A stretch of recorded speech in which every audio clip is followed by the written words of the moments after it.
नमस्कार, knocking-news.com में आपका स्वागत है। देश के लोगों का डीएनए इकट्ठा किया जाएगा।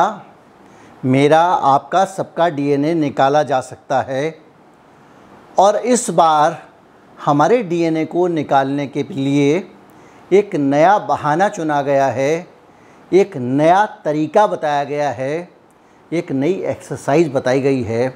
मैं आपको इस वीडियो में बताऊंगा कि वो एक्सरसाइज कितनी झूठी है। कहा यह गया है कि जो भारत के लोग हैं उनकी सांस्कृतिक शुद्धता, उनकी कल्चरल प्योरिटी को डीएनए के ज़रिए चेक किया जाएगा कि हमारे देश की नस्ल कितनी प्योर बची हुई है। और ये पता करने के लिए कल्चर मिनिस्ट्री ने बहुत सारी डीएनए किट ऑर्डर की हैं। बीरबल साहनी इंस्टीट्यूट है, उसके ज़रिए ये आंकड़े जमा किए जाने हैं और ये खबर द न्यू इंडियन एक्सप्रेस ने छापी। इस खबर को छापने के बाद केंद्र सरकार का मंत्रालय मुकर गया, उसने इसका खंडन कर दिया।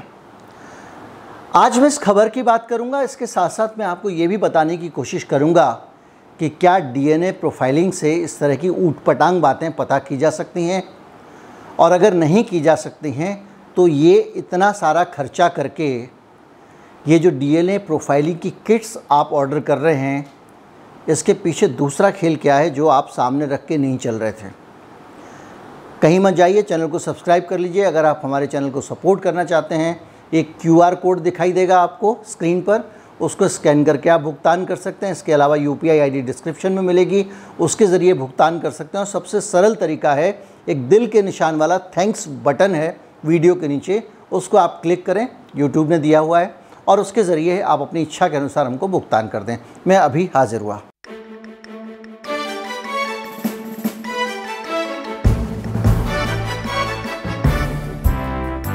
न्यू इंडियन एक्सप्रेस की खबर आप तक पहुंच गई होगी, इसलिए इसकी बहुत ज़्यादा डिटेल नहीं बता रहा हूं।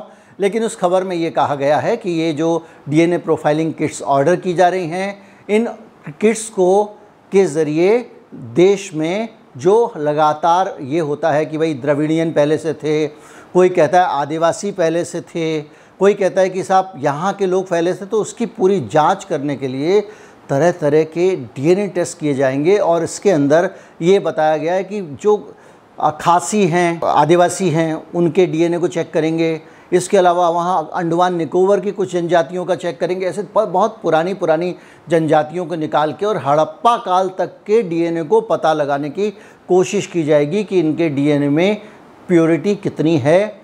और उनका कहना ये है कि अलग अलग संस्कृतियाँ एक दूसरे के साथ में जब घुलती मिलती हैं, मनुष्य एक दूसरे के संपर्क में आते हैं तो डीएनए बदलता है। तो ये लोग अपना डीएनए कितना इंटैक्ट रख पाए हैं, और जो हमारा डीएनए है उसमें आर्य का क्या है, द्रविड़ियन का कितना है, इसको लेके फिर एक बहस खुल जाती है जिसमें बहुत सारी चीज़ें अलग अलग तरह की शामिल हो जाती हैं।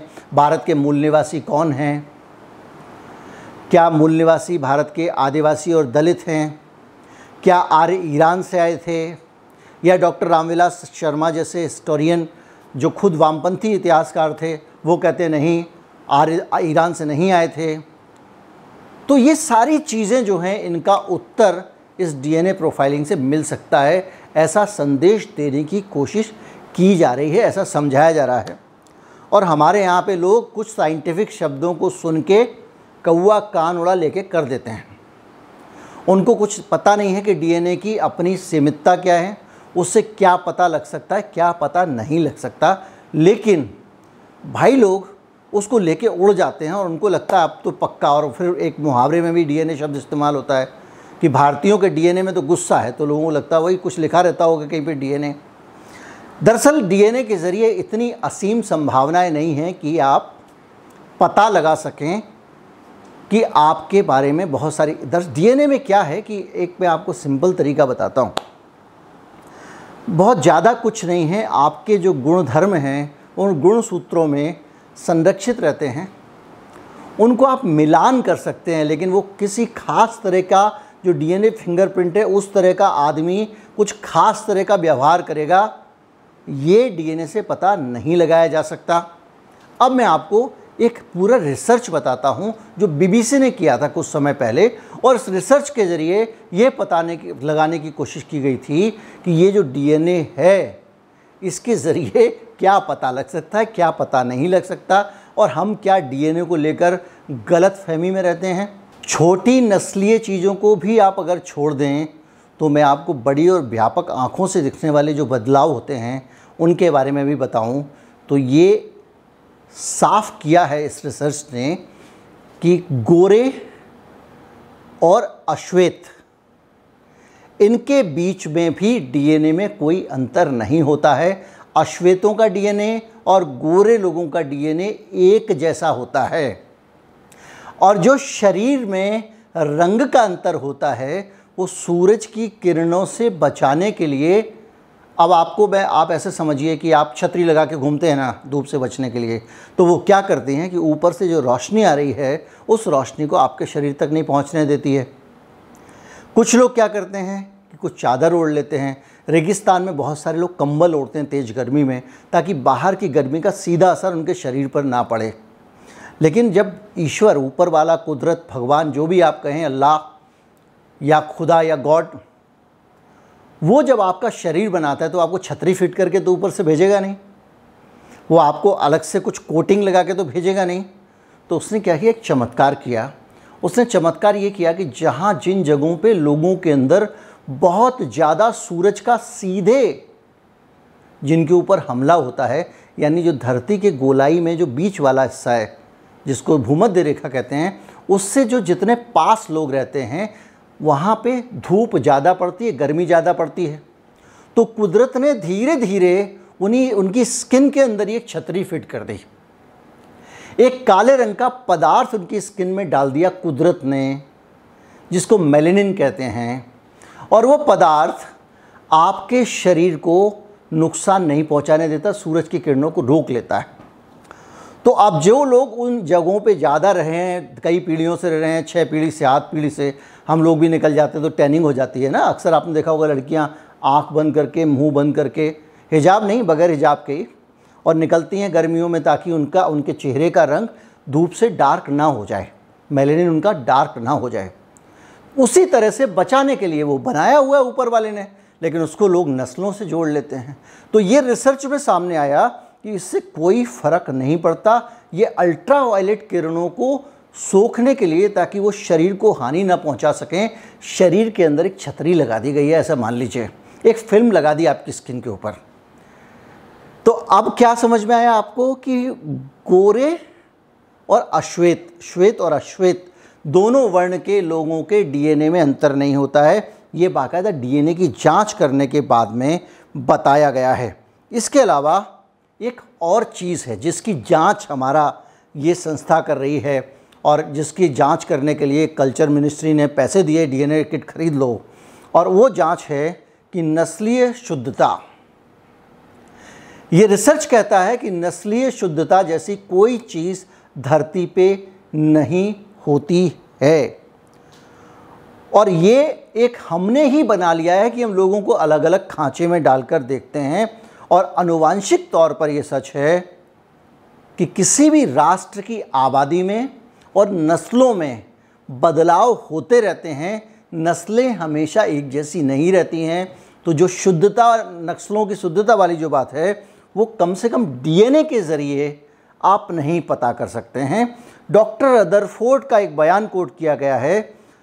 ये कहा गया है इसमें कि इतिहास में लोग एक जगह से दूसरी जगह पर दुनिया भर में जाते हैं और वहाँ वो स्थानीय लोगों के संपर्क में आते हैं और उनके साथ संबंध बनाते हैं। हमारे यहाँ पे भी कहा जाता है बहुत ज़्यादा गोरा आदमी, तो ज़रूर इसका कहीं ना कहीं डीएनए जो है वो किसी अंग्रेज़ से मिलता होगा, ये कहा जाता है। आमतौर पे जो लोग सांवले हैं वो गोरे लोगों को चिढ़ाने के लिए बात कहते हैं। तो इस तरह की बातें लगातार होती रहती हैं, और ये सब चीज़ें बता रही हैं कि पीढ़ी दर पीढ़ी बदलाव होते हैं। इसलिए आप ये कहना कि हम जो हैं, हमारा डीएनए फ़र्क है या हमारा डीएनए प्योर है, शुद्ध है, ऐसा शुद्ध कोई डीएनए होता नहीं है। समय के साथ बदलता जाता है। वो इसी द इंडियन एक्सप्रेस को एक साहब कह रहे हैं कि 10,000 साल पहले क्या स्थिति थी, उस स्थिति को देखेंगे हम कि वहाँ से लेके आज तक हमारे डीएनए में क्या बदलाव आया। अब ये कुछ और कहानी कर रहे होंगे कल्चर मिनिस्ट्री वाले, इनको तो 2 मिनट लगेगा, क्या पता वो साइंटिफिक डीएनए को उठा के किसी महाभारत रामायण से जोड़ के कोई नया आइडिया बेचने लगे, कोई बड़ी बात नहीं है। और एक चीज़ और भी बताई गई है कि ये कहना कि जर्मनी सिर्फ जर्मन्स के लिए है, तुर्की तुर्कों के लिए है, ये भी बेवकूफ़ी है, क्योंकि डीएनए के हिसाब से हर तरह के दुनिया में लोग हैं, उनकी हर तरह की भावनाएं होती हैं।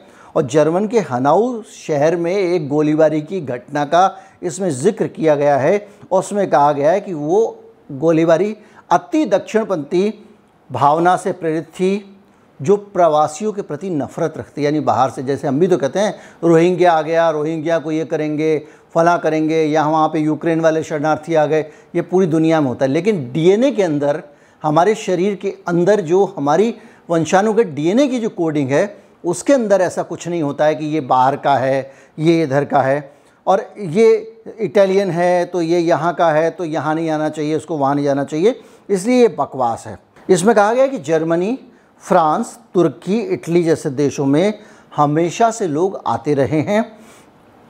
ऐसा ही दुनिया के दूसरे हिस्सों के साथ भी है। वो ब्रिटानी द्वीप समूह के करीब 7500 साल पहले महाद्वीप से अलग हो गए थे। वहाँ बड़ी मात्रा में अप्रवासी गए और बस गए। जैसे हमारे यहाँ गिरमिटिया गए थे मज़दूर, वो कहीं फिजी में बस गए, कोई कहीं जाके बस गया, कोई इंडोनेशिया में, कोई मलेशिया में बस गया। भारत में भी बड़ी संख्या में लोग बाहर से आए। तो दुनिया की आबादियाँ एक से दूसरी जगह जाती रहती हैं। इसलिए ये सोचना कि एक जगह पे एक ही आदमी रहेंगे। 1066 से पहले फ्रांस पे, ये रिसर्च बताती है, वाइकिंग्स, एंजल्स, सैक्सन और हूण जैसे दर्जनों आदिवासी समूहों ने कब्जा किया और फ्रांस में रहे। अब फ्रेंच लोग कहेंगे कि भैया वो फिर तो सब कुछ गड़बड़ हो गया ना इनके हिसाब से।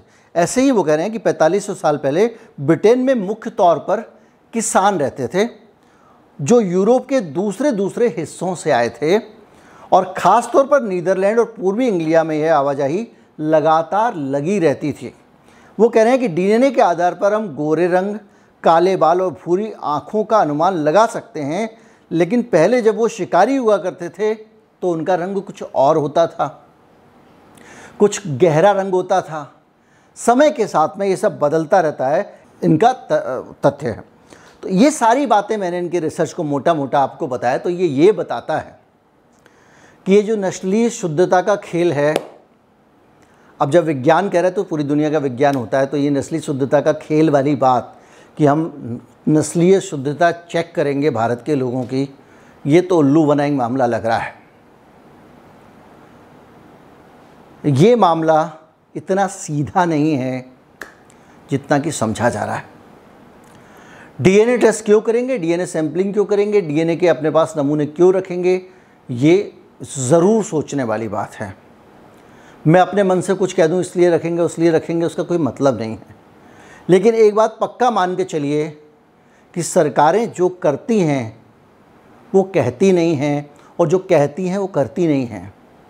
हो सकता है कि इस पूरी की पूरी चक्र के पीछे उन्होंने नस्ली शुद्धता का जो भ्रम है, जो गलत है, जो मैंने अभी आपको इस पूरे रिसर्च के ज़रिए आपको बता दिया, उस भ्रम को आपके सामने रखेंगे और उस भ्रम के भरोसे वो पीछे से अपना कोई और एजेंडा जो सरकार का, सिस्टम का हो, उसको लागू करेंगे।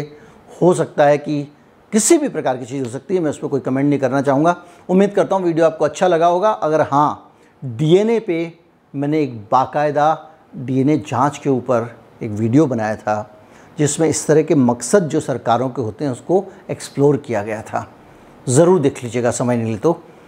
चैनल को सब्सक्राइब कर लें, अपने दोस्तों को भी जोड़ने के लिए कहें। नमस्कार, जय हिंद।